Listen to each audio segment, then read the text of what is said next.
Chers amis, avec grand plaisir, nous sommes ici avec vous dans l'émission de France en direct. L'opportunité pour tous de recevoir une direction pour leur vie. Vous savez que bon nombre de personnes ont déjà perdu tout espoir.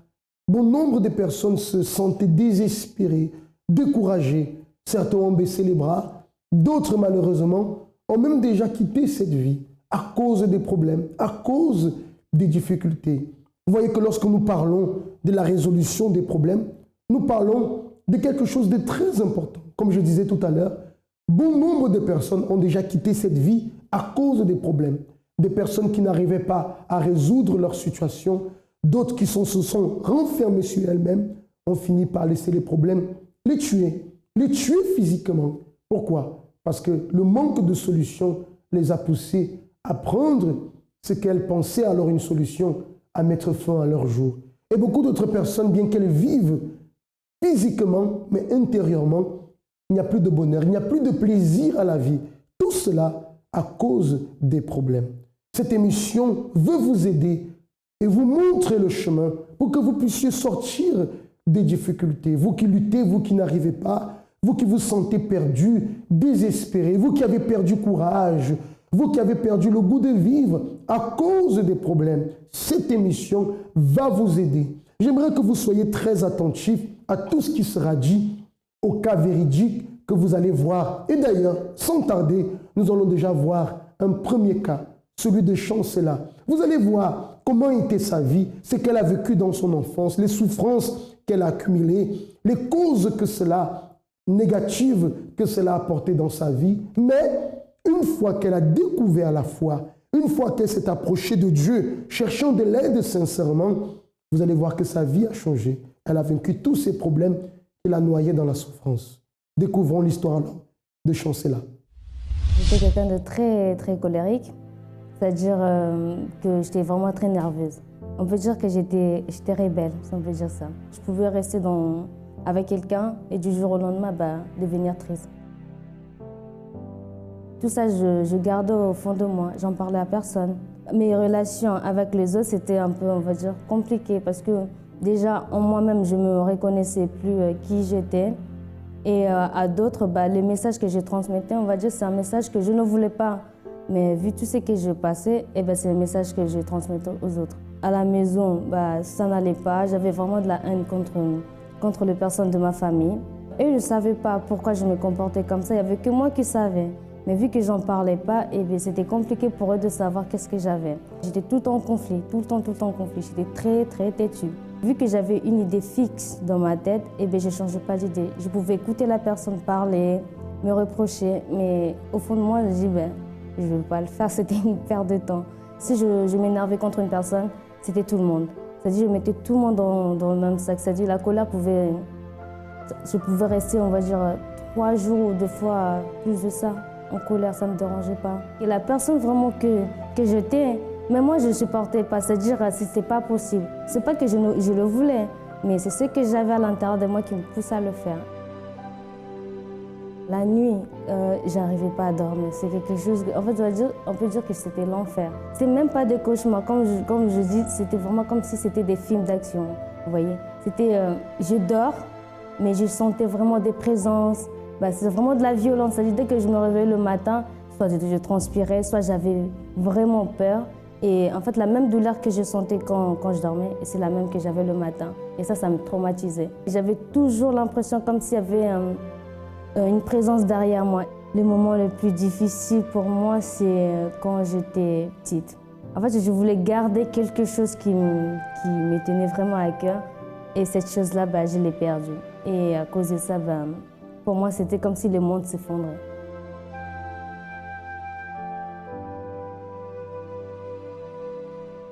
J'ai connu le centre d'accueil à travers ma tante parce qu'elle venait ici. Au début, je venais que pour venir. Je m'asseyais plutôt vers le milieu et je regardais les hommes de Dieu. Je trouvais ça pas important parce que je n'accordais pas d'importance à ce qu'ils disaient. Et donc, du coup, j'ai parlé un passage suite à des choses qui se sont passées. Vu que je ne me supportais plus, je savais que j'étais quelqu'un de bien, mais je n'arrivais pas à le faire sortir, cette personne-là. Des fois, je pouvais me dire que c'était impossible. J'ai participé à la campagne d'Israël. C'est-à-dire cette campagne, pour moi, c'était une opportunité, mais vraiment une opportunité de commencer une nouvelle vie. Parce que c'est vrai que je venais à l'église, déjà je ne m'intéressais pas à grand-chose. Et cette campagne, vu que l'évêque l'avait vraiment très bien expliqué, je me suis dit, bon, oui, il fallait que je le fasse. Si je ne saisissais pas l'opportunité que je vais dire que Dieu me donnait, je ne sais pas si que j'allais avoir d'autres opportunités. C'était vraiment la seule.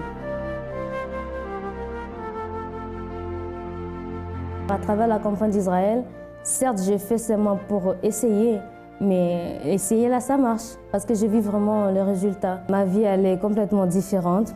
Je me suis retrouvée, ça c'est très important, que la personne que j'étais avant et que la personne que je suis aujourd'hui, il y a vraiment une grande différence.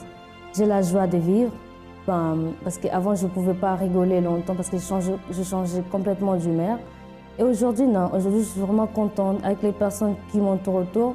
Je prends du plaisir à rester avec eux. Il y a vraiment une transformation. Je ne fais pas de cauchemar du tout. Je dors tranquille, je me réveille tranquille et je me rendors encore tranquille. C'est-à-dire, il n'y a plus de tout ça. La haine que j'avais, la colère, tout ça, enfin, la rage que j'avais, c'est-à-dire tout ça c'est vraiment fini. Aujourd'hui, je suis vraiment une nouvelle personne. Pour moi, les centres d'accueil, c'est comme une école où on apprend tout. Peu importe la personne qu'on est, on apprend vraiment les bases. Pour moi, c'est une école de vie. Si elle, Chancela, a trouvé le chemin de la joie, le chemin de la félicité, le chemin du bonheur, pourquoi pas vous? Vous avez entendu son témoignage.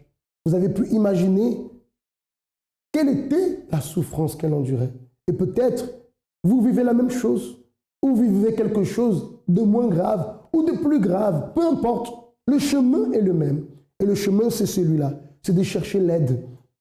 Peut-être vous vous enfermez depuis longtemps, ne voulant pas vous exposer, ne voulant pas que les autres sachent quelle est la vie que vous avez. Mais cela vous apporte la souffrance. Parce que le fait de vous renfermer n'améliore pas les choses. Mais si vous reconnaissez que vous avez besoin d'aide, si vous reconnaissez que vous ne pouvez plus vivre dans cette situation, qu'elle vous étouffe, et vous voulez notre aide, alors notre main est tendue pour pouvoir vous aider à sortir de cette situation.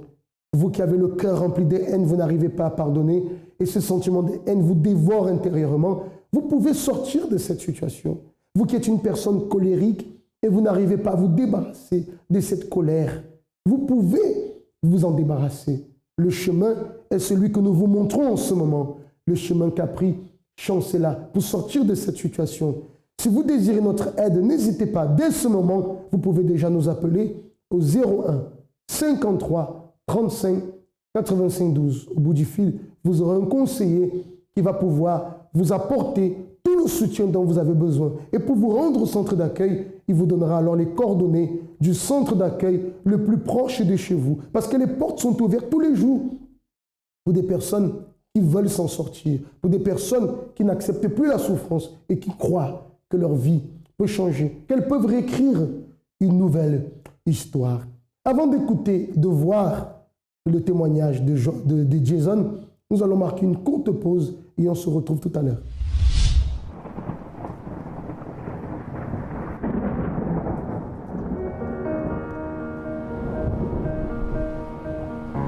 Dans la vie, il est très facile de perdre espoir.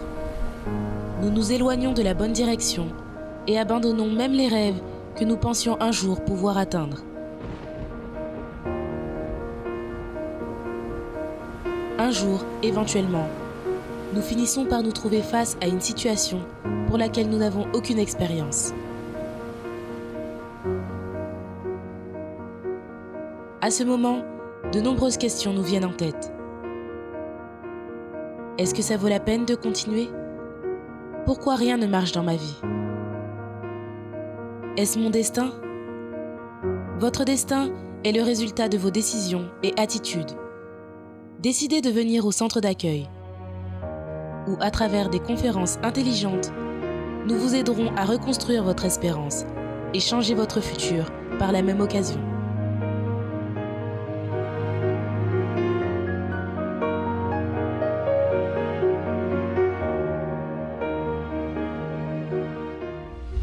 Bienvenue à tous ceux qui nous rejoignent en ce moment dans l'émission France en direct. Et vous aurez en ce moment l'opportunité de découvrir un cas véridique. Ces cas véridiques nous montrent tout simplement qu'il existe une solution, quels que soient les problèmes. Vous savez qu'aujourd'hui, beaucoup de parents sont affligés à cause de leurs enfants. Beaucoup de mères affligées à cause de leurs fils qui est dans une vie de délinquance, une vie de rébellion, dans la drogue, etc. Beaucoup de mères ont perdu espoir. Mais si vous êtes dans cette situation, vous allez voir que la solution, même pour ces cas, existe. Découvrez l'histoire de Jason. Avant d'arriver au centre d'accueil, j'étais un jeune délinquant. Je vivais dans la délinquance, c'est-à-dire que je vendais de la drogue. Je participais à beaucoup de bagarres entre bandes, entre bandes organisées. Donc j'étais à fond en fait dans la délinquance, vol, extorsion, recel, tout ce qui mène à la délinquance. En fait, c'était ma vie au dehors, avec toute la négativité qui participe, la négativité, la haine. Je vivais vraiment en fait à fond dans ça, quoi. En fait, je me suis retrouvé en fait à être un jeune délinquant parce que dans ce milieu-là, dans cet environnement dans lequel je vivais, en fait, on est obligé de prouver son courage. On est obligé en fait, c'est comme de marquer son territoire. C'est une vie en fait d'animosité. Et chaque jour, on est obligé de prouver son courage, de marquer son territoire pour se faire respecter. Et je me suis retrouvé en fait à vivre comme ça. Et ça a été en fait un engrenage qui m'a ramené beaucoup de problèmes, que ce soit familial. Chez moi, c'était un retournement parce que je ramenais beaucoup de problèmes. J'ai ramené la police parce que j'ai eu des problèmes de justice. Je me suis fait arrêter par la police. Je devais aller en prison. Je devais aller en prison parce qu'ils sont venus me chercher à la maison, tout ça. Ils avaient des preuves contre moi. Ça faisait un moment qu'ils me suivaient. Donc, c'était pour une affaire d'association de malfaiteurs. Et je devais aller en prison. Donc. Et ça ramenait encore beaucoup de problèmes, beaucoup d'histoires. Et donc, voilà quoi. Donc, j'avais des démêlés avec la justice. Ça, mes parents n'acceptaient pas, normal. Et donc, je me retrouvais vraiment dans ces situations-là où je devais... à la maison, c'était pas ça. Et je me réfugiais dehors, en fait. Ma vraie vie, j'ai envie de dire, c'était dehors. Et dehors, c'était mon monde, c'était ce monde d'animosité où il y avait des bagarres, des rixes entre bandes, où chaque jour, je peux te dire, c'est comme si on voyait la mort. Chaque jour, quand je sortais de chez moi, je savais pas si j'allais rentrer. Je savais pas si j'allais rentrer parce que je savais pas si peut-être je peux finir en garde à vue ou peut-être si je peux venir à l'hôpital. Parce j'ai eu des bagarres où des amis ont fini dans des états très graves. Cette vie, en fait, qui en fait en apparence, c'est une vie qu'on peut qualifier d'une vie d'aloca. C'est une vie de plaisir avec de l'argent facile, avec les filles et tout ce qui s'y entraîne. Mais en fait, derrière tout ça, c'est une vie qui, pour l'esprit, j'ai envie de dire, c'est la vie la plus dure. Je connais que celle-là, mais c'est une vie qui est oppressante, angoissante, remplie d'amertume et de tristesse. Il n'y avait aucun plaisir en fait à vivre cette vie-là. Et chaque jour, en fait, je me sentais découragé, je me sentais fatigué. Je partais en vacances. En fait, pour fuir cette vie-là, il fallait que je bois. C'est-à-dire que je partais en soirée et je buvais en fait à ne plus m'arrêter. Parce qu'il fallait que je bois pour oublier. Il fallait que je bois, il fallait que je fume pour en fait être dans un état qui me fait planer et être en fait au-dessus de mes problèmes. Parce qu'en fait, mes problèmes m'écrasaient et je devais être en fait au-dessus d'eux. Et en fait, à travers tous ces qu'on peut qualifier de vices, parce que pendant ces soirées-là, ça devenait des vices, parce que je ne pouvais pas passer une soirée sans boire, sans en fait être vraiment alcoolisé, vraiment au total débauche. Je ne pouvais pas passer une soirée sans ça, sinon je vais penser à mes problèmes, je pensais aux situations que je devrais régler lundi, tout ça. Donc, c'est vraiment une vie pesante, vraiment très pesante pour l'esprit. Le moment le plus difficile, il y en a eu beaucoup, mais c'est surtout le moment où j'ai réalisé que en fait, dans quelques heures, je peux être en prison.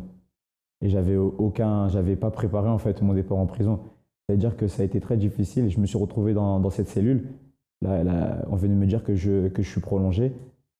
Et là, j'ai réfléchi et j'ai dit comme ça, j'ai pensé directement à Dieu. J'ai dit, si tu me sors de là, je croyais vraiment qu'il existait et qu'il pouvait faire ça. Si tu me sors de là, j'arrête tout. J'arrête tout, la drogue, tout ça, etc. Donc ça a été vraiment un moment difficile. Et s'en est suivi en fait plein de moments difficiles parce que pour arriver en fait jusqu'à Dieu, pour arriver jusqu'au centre d'accueil, je ne suis pas arrivé comme ça du jour au lendemain. J'ai passé encore des moments en fait plus difficiles. Et en arrivant ici, j'ai compris que tous ces moments que j'ai passés, c'était en fait, j'étais en train de le chercher. Vous devez comprendre qu'un jeune qui vit dans la délinquance un jeune violent, un jeune qui ne tient compte de personne, vous devez comprendre qu'il y a une souffrance intérieure et que ce ne sont pas les cris, que ce ne sont pas des conseils de morale qui vont faire quelque chose. Au contraire, ça aggrave parce qu'il y a un mal-être intérieur que personne ne comprend. Et le moyen dont ils trouvent pour pouvoir essayer de combler le vide qu'ils sentent à l'intérieur, c'est de vivre cette vie sans loi, de faire tout et n'importe quoi. Nous savons que ça n'est pas la solution. Mais Jason, dans son désespoir, dans sa souffrance, au plus profond de lui, il voulait changer de vie, mais ne savait pas comment.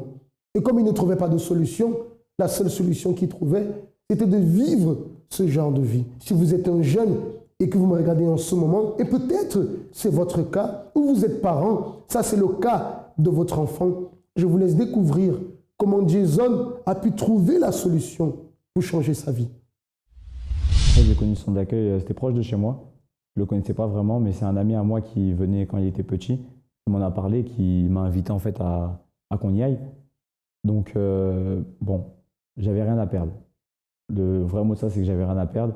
Et on était tellement dans une situation où la vie qu'on menait, elle était devenue, on voyait qu'elle était devenue dangereuse et elle n'était plus entre nos mains. C'était vraiment ça. Elle n'était plus entre nos mains et qu'on a dit, bon, on va aller à l'église, Dieu va nous protéger. Donc on venait, tout ça, de temps en temps le dimanche, mais vraiment, on passait 10-15 minutes comme ça. Et j'ai entendu un jour le pasteur dire que oui, il y avait une prière spéciale pour les jeunes qui passaient le bac. Je connaissais la FJF, j'avais déjà entendu parler, mais ça ne m'intéressait pas de venir. Mais comme il avait parlé de cette prière-là, j'ai dit, je vais venir, comme je passais mon bac. Donc je suis venu, et là j'ai commencé à venir un peu. Et par la suite, c'est vraiment par la suite, j'ai commencé à, quelques mois après, j'ai commencé à m'investir. Je ne venais plus, après je suis revenu, j'ai commencé à m'investir. La première chose que quand j'ai commencé à m'investir, il y avait le jeûne de Daniel en 2013, en septembre. Et on m'avait expliqué comme ça, que les choses ont été, me dit très claires en fait. Si tu dis vouloir abandonner ta vie d'avant et avoir une nouvelle vie, il faut se séparer. Et le jeûne de Daniel, il était là pour ça. Donc je ne me posais pas 10 000 questions, j'ai entendu qu'il faut se séparer. J'ai vu qu'on allait couper plusieurs choses et que ça va nous permettre. Au début, je n'étais pas trop d'accord. Après, j'ai entendu, on m'a expliqué, on m'a réexpliqué. J'ai dit, ok, je vais faire. Et dans ma tête, en fait, c'était cette phrase-là que j'utilisais souvent dehors, je n'ai rien à perdre. Soit ça marche, soit ça ne marche pas. Donc j'ai dit, je vais faire. J'ai fait jeûne de Daniel, j'ai participé au jeûne de Daniel, tout ça, etc. Ensuite, il y a eu la campagne Israël. J'ai participé aussi à ma campagne Israël parce que j'avais toujours en fait ça dans la tête que pour réussir, il faut sacrifier en fait. Et c'était tout simple pour moi, c'était que si je donne mon tout, il va donner. Donc je vois pas pourquoi s'il donne aux autres, il ne donnerait pas à moi. Donc si ça ne marche pas, c'est que c'est moi qui ai fait quelque chose. Donc je me suis dit que je vais sacrifier aussi. Donc j'ai sacrifié aussi à mes campagnes d'Israël auxquelles j'ai participé. Le but au début n'était pas, par exemple pour le jeûne de Daniel, quand j'ai sacrifié, c'était pour en fait que je me disais que si on demande quelque chose, on veut par exemple demander quelque chose à Dieu, que je ne suis pas venu en fait dans une optique à Dieu que non, je veux changer, je veux quitter ma vie. Je voulais en fait qu'il m'aide. Je voulais en fait qu'il m'aide et que j'ai envie de réussir en fait. Je voulais faire quelque chose de ma vie. Donc je ne suis pas venu en fait en disant que je veux changer. Mais moi, on m'a expliqué que si tu veux obtenir de Dieu, il faut que tu changes. Donc j'ai dit ça. Et je me suis dit, donc, plus proche de toi je serai et plus je pourrais recevoir. Et en fait, en participant à cela, je disais que j'allais me rapprocher de Dieu en fait. Et en fait, en me rapprochant de Dieu, tout simplement, ma vision des choses a changé. C'est-à-dire que c'était plus réussir en première place, mais c'était d'abord en fait le connaître.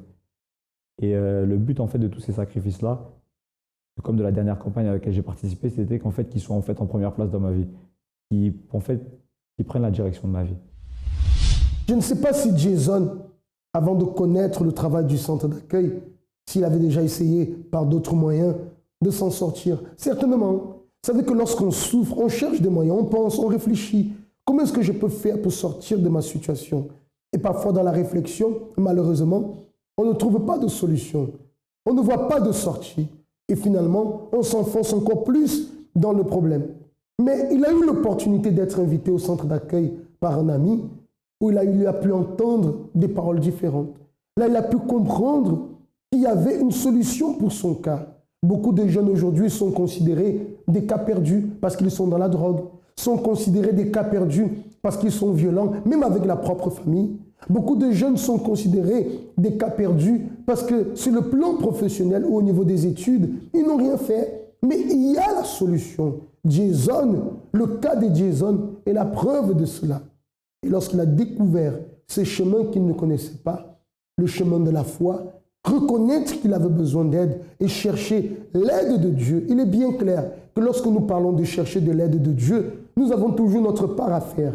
Dieu ne va pas tout faire et nous allons croiser les bras. Non, nous allons lutter. Il a reçu des instructions, il a reçu des directions qu'il a pris la décision d'appliquer dans sa vie. Il a lutté, il s'est investi. Et le fruit de cet investissement, c'est le changement, la transformation que vous allez découvrir en cet instant. Aujourd'hui, Jason, c'est un jeune ambitieux, un jeune qui a battu la négativité, un jeune qui a la paix, qui a laissé tout son passé derrière lui, toute la marginalité, tout ce qui faisait mon ancien moi, en fait, n'existe plus. Je suis une personne confiante et qui chaque jour, en fait, est en train de chercher à, j'ai pas envie de dire à se connaître, mais en fait, à se pousser à faire plus, aller de l'avant encore plus, à développer, en fait. Que j'ai compris quand chaque jour, en fait, on peut se découvrir, on peut développer, en fait, les talents qu'on a en nous. Et Jason, aujourd'hui, c'est une personne qui est courageuse, j'étais, mais maintenant courageuse dans un bon sens, courageuse pour Dieu. Et ma soif, ma détermination, c'est en fait de connaître Dieu, en fait, d'apprendre, d'aller de l'avant. Et voilà, quoi. La relation avec ma famille, ça s'est nettement arrangé. Ça n'a rien à voir avec tout ce qui se passait avant. Ma mère parle de moi au dehors comme une référence. Parce que je sois aujourd'hui à l'église, pour elle, c'est un choc. Elle n'aurait jamais cru. Même moi, des fois, j'y crois même pas. Parce que ça m'étonne moi-même. Mais ça étonne toute ma famille. Ma famille, quand je dis ma famille, ça dépasse même chez moi, mes oncles, mes tantes. Et je suis devenu, en fait, je peux dire que je suis devenu une lumière. Je suis devenu une lumière parce que le changement, en fait, a étonné. Il étonne même moi parce qu'en fait, il a été tellement rapidement. En fait, je ne cherche plus, en fait, à prouver quoi que ce soit. J'ai compris une chose, que j'ai rien à prouver à personne. J'ai rien à prouver à personne et c'est simplement, en fait, à Dieu que je dois me montrer. Et Dieu cherche tout simplement à savoir... non, il cherche plutôt à... Il veut plutôt que je sois qui je suis, en fait. Que je sois qui je suis selon lui et que chercher à prouver ou chercher à se faire respecter, c'est éphémère, ça n'apporte rien, en fait. Donc, ma manière de penser a changé. Professionnellement, tout d'abord, déjà, quand je suis arrivé, j'avais demandé, en fait, qu'il puisse m'aider professionnellement. Et j'ai eu le courage et la confiance d'entamer des projets que je suis en train de voir. En fait, il y a des portes qui sont en train d'ouvrir. Je mets mes pieds dans des lieux que je n'avais auparavant, j'aurais pu mettre mes pieds dans ces lieux-là. Ma tête ne serait pas passée. Au jour d'aujourd'hui, je rentre dans des lieux, j'ai des rendez-vous avec des personnes que jamais j'aurais pu imaginer, en fait, arriver dans ces domaines-là, quoi. J'aime beaucoup ma vie. J'aime beaucoup ma vie. Au jour d'aujourd'hui, on me dit que je souris beaucoup et je rigole pour rien. Mais en fait, c'est parce que je sais d'où je viens. Je sais d'où je viens. Auparavant, c'est pas que je souriais, mais j'avais un smile, j'avais un sourire qui était faux. Je souriais, mais à l'intérieur, je ne souriais pas. Mais au jour d'aujourd'hui, quand je rigole, je passe mon temps à rigoler. C'est parce que vraiment, à l'intérieur de moi, je suis tranquille avec moi-même. Donc, au jour d'aujourd'hui, c'est une chose que je suis sûr, c'est que j'ai la paix. Le centre d'accueil, pour moi, en fait, c'est tout. C'est le lieu où, parce que je suis jeune, je veux dire, les jeunes doivent venir découvrir la foi. Parce que j'ai vu des personnes, je me suis vu moi-même changer. Et je peux dire que, bon, parce que je suis ici, mais je ne vois pas d'autres endroits, en fait, qui pourraient aider les jeunes. Une fois découvert que la solution existait, il s'est investi. Il a pratiqué la foi. Il a pratiqué la foi qui lui était enseignée. Le résultat, c'est ce que vous avez pu voir. Il est totalement sorti de la délinquance, la vie de vice, le monde de la drogue, la violence, ses vides intérieures. Et aujourd'hui, est un jeune épanoui, un jeune qui avance professionnellement, un jeune qui est respectueux, un jeune même qui est respecté de sa famille, qui est vu comme une référence. Il a totalement changé. Vous voyez que le changement est possible. Peu importe ce que la personne peut vivre, ce que vous vivez en ce moment, peu importe si les autres vous disent que c'est un cas très difficile, nous avons la solution pour vous. Cette solution se trouve dans la confiance que nous déposons en Dieu. Peut-être ce que je vous dis en ce moment a l'air pour vous de charabia, mais comment confier à Dieu? C'est là où vous serez enseigné. C'est là où vous serez orienté. Si en ce moment ce désir naît dans votre intérieur, si en ce moment que je vous parle, il y a ce désir en vous de vous dire, je veux sortir de cette situation, je veux lutter, je ne veux plus continuer à souffrir, alors cher ami, les portes du centre d'accueil sont ouvertes pour vous recevoir.